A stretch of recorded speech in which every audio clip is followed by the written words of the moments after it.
Okay, cool. Hook 'em. It was Sam Ehlinger versus Jake Fromm, and sad to say, one of those guys had the upper hand, and it wasn't the SEC quarterback. Georgia, Texas, the Allstate Sugar Bowl, first meeting since 1984. Now, before the game, it got a lot of Bevo set the tempo. Foreshadowing. How about that? 2,000 pounds. Poor Uga X is, well, the 10th. My goodness. That escalated awfully quickly around Burgundy. Bad omen. Mascot interaction would be not a good one.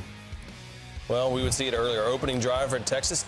All joking aside, that really kind of set the tone for the day because it seemed like Georgia kept getting punched in the mouth early and often in this game, DJ. I thought when we saw that would be the last time that Texas would have something go good for them.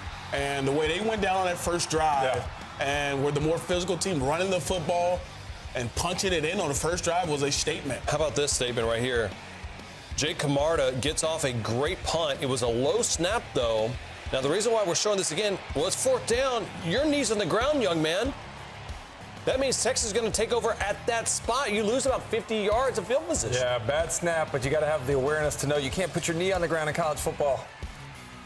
DeAndre Swift. Ball is out. Horns recover. Just the second fumble in Swift's career. Also would have a second fumble in the first quarter, and that one was recovered by Georgia. He looked a little bit off today. The entire team in red jerseys looked off today. Everybody having a hard time executing at the level we've come to expect. Dog defense unable to corral Ehlinger.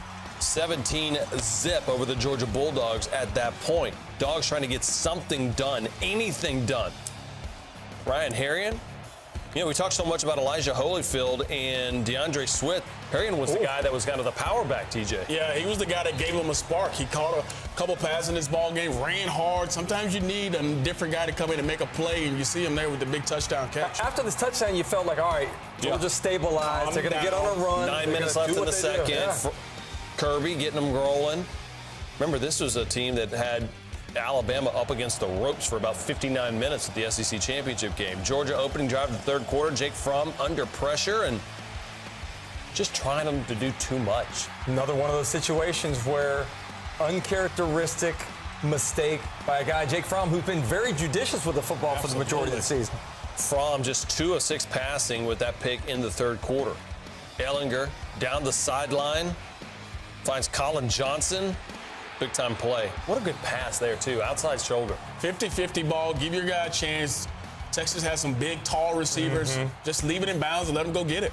Ehlinger doing his best Tim Tebow impersonation. How about the toughness of that kid? Yep. All night long, we saw him taking hits, delivering hits, playing physical, and just getting up, doing it time and time again. Third touchdown of the game.